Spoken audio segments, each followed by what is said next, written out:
5 competencias básicas o esenciales que todo profesor o profesora que enseña por medio de la simulación clínica debe dominar.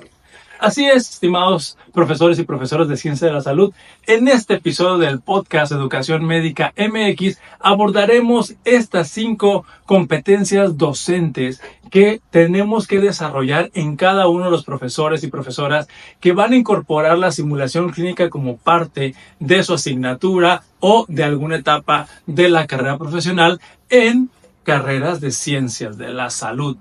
Y bueno, vamos a empezar por la primera. El profesor o profesora tiene que demostrar el dominio de un diseño instruccional específico para la simulación clínica.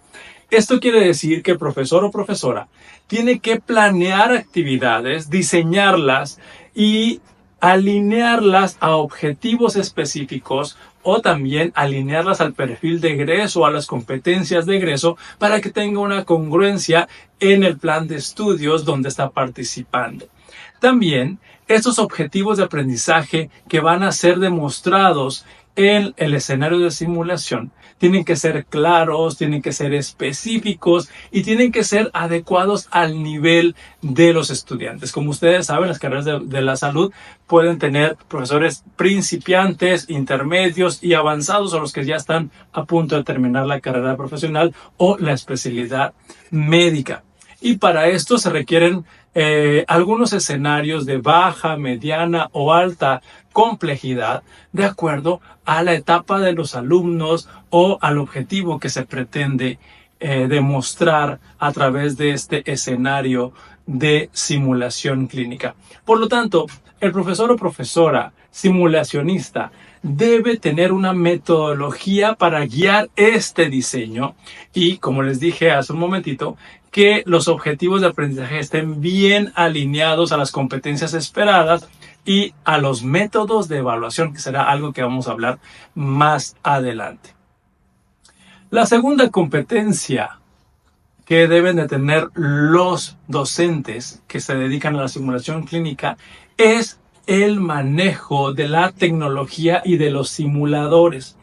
Esto quiere decir que los profesores simulacionistas deben de estar bastante familiarizados con el uso de los simuladores, con el mantenimiento de estos, con los software que hacen que funcionen y otros dispositivos que son indispensables para la simulación clínica. Esto implica que también los profesores y profesoras sepan configurar estos dispositivos, sepan resolver los principales problemas y sepan integrar estos elementos tecnológicos a la experiencia que se va a vivir en ese escenario de simulación. Sabemos perfectamente que en muchos centros de simulación clínica, sobre todo los que son más avanzados, hay ingenieros o personal específico que se dedica a esto de saber el funcionamiento, la programación y el mantenimiento de los equipos. Sin embargo, un buen profesor simulacionista debe de saber o tener algún tipo de dominio en el uso de estos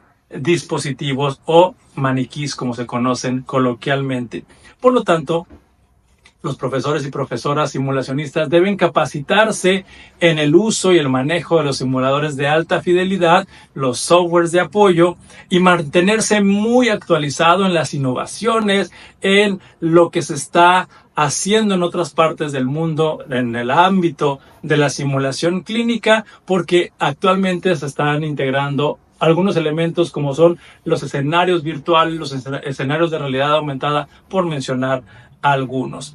Y bueno, vámonos a la tercera competencia docente que deben tener esos profesores y profesoras simulacionistas, y es dominar el debriefing de forma efectiva. Ustedes, los profesores que están bastante familiarizados con la simulación clínica, estarán de acuerdo conmigo que el debriefing puede ser considerado el núcleo o una de las partes más importantes en la simulación clínica. Un profesor simulacionista debe dominar todas esas estrategias para retroalimentar al desempeño de los estudiantes, ayudarlos a reflexionar críticamente sobre lo que han hecho en el escenario de simulación, identificar estas áreas de mejora, reforzar conocimientos y trazar planes de aprendizaje o de recuperación de habilidades en caso necesario. Por ejemplo, los profesores deben tener diferentes estrategias de retroalimentación. Hay uno muy utilizado en simulación clínica como es el Plus Delta, o hay otros instrumentos o metodologías para dar debriefing, como el debriefing de buen juicio o con buen juicio, entre otros. Entonces, el profesor o profesora simulacionista en esta parte medular que es el debriefing debe ser capaz, además de lo que ya mencioné, crear un entorno bastante seguro, no punitivo, que fomente la participación abierta de los estudiantes y también de forma honesta de los estudiantes para que se logren esos insights o para que se den cuenta o creen conciencia a los estudiantes de las cosas que dominan, las cosas que pueden mejorar o de las razones por las cuales se tomó una decisión o se procedió de tal o cual forma. Así que esta tercera competencia para el debriefing efectivo, como mencionamos, es una de las más importantes. Pero no puedo atreverme a decir cuál será la más importante, aunque predomina mucho esa parte del debriefing. También el profesor debe tener el dominio de las habilidades para la evaluación del desempeño basado en simulación. Un profesor debe ser capaz de evaluar o diseñar instrumentos para evaluar las competencias o las habilidades específicas de manera justa, de manera confiable, de manera transparente e inclusive pudiéramos atrevernos a decir de manera predecible, que los estudiantes estén familiarizados con los instrumentos que se van a utilizar a la hora de evaluar el desempeño. Para esto, el profesor tiene que ser capaz de diseñar rúbricas específicas para observar de forma objetiva en el acto del desempeño, y esto incluye que los profesores incorporen rúbricas o instrumentos de evaluación específicas para evaluar habilidades técnicas, para evaluar comunicación, para evaluar toma de decisiones, para evaluar trabajo en equipo, o una que incluya varios aspectos que los acabo de mencionar. Por lo tanto, los profesores simulacionistas que tienen alto nivel de competencia en evaluación son capaces de diseñar instrumentos de evaluación detallados y específicos de acuerdo a lo que se pretende medir o evaluar en ese escenario de simulación, en lugar de usar rúbricas muy generales que se apliquen a todo tipo de escenarios. Por lo tanto, con estos instrumentos bien diseñados de forma específica para lo que se pretende medir, el profesor o profesor simulacionista va a tener la oportunidad de balancear la evaluación formativa de evaluación sumativa. Entonces, este balance de formativo y sumativa se puede lograr con un buen instrumento, un buen diseño instruccional, unas buenas habilidades para el diseño de los casos y de los instrumentos que se van a utilizar para evaluar ese desempeño. Ahora vámonos a la quinta y última, no porque sea la última, sino por la última que voy a mencionar en este episodio del podcast, que es el dominio de construir o diseñar un escenario con seguridad psicológica en la simulación clínica. Este tema de la seguridad psicológica está muy en boga, es una intención educativa muy moderna que en los últimos años se ha hablado mucho de eso. Y esto significa, lo hemos mencionado indirectamente en los otros elementos o competencias docentes, que el docente relacionado con la simulación clínica debe garantizar un entorno de aprendizaje seguro, libre de juicios, y que lograr esto va a ser esencial para que el estudiante se sienta cómodo al participar, se sienta seguro al participar en esos escenarios de simulación, aprender de sus errores e inclusive expresar sus dudas o tener permiso para equivocarse en estos entornos educativos.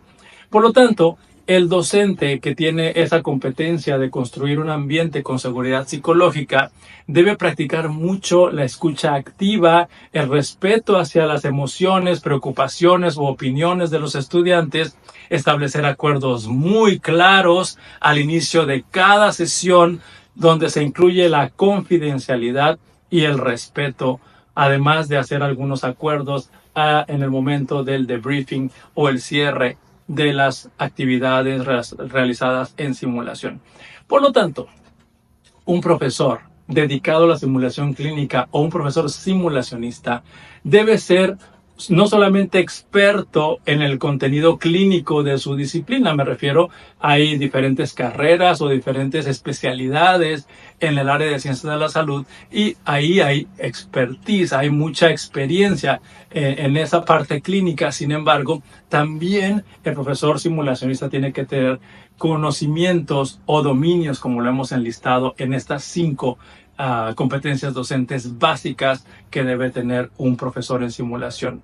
Por lo tanto, invertir en que los profesores y profesoras se desarrollen en estas 5 áreas va a tener un efecto o un impacto directo en la calidad de la educación basada en simulación que se está impartiendo en alguna carrera o escuela de ciencias de la salud, para que las competencias que están declaradas en ese plan de estudios o en esa carrera profesional sean desarrolladas, sean demostradas y enseñadas de forma efectiva y también de forma segura, para que los profesionales de la salud al momento de egresar puedan desempeñarse adecuadamente en un entorno real donde las variables son muy poco controladas en el ambiente hospitalario. Bien, profesores, yo quiero preguntarte si después de haber escuchado estas 5 competencias básicas o indispensables que debe tener un profesor simulacionista, ¿tú consideras que debe haber alguna más? Nos encantaría escuchar tu opinión en los comentarios, así que te pido que te expreses libremente en los espacios correctos de las diferentes plataformas que tenemos, como Spotify en el podcast, tenemos en Instagram, en TikTok, en YouTube y también lo tenemos en Facebook. Mi nombre es Ismael Piedra y nosotros nos vemos en el próximo episodio.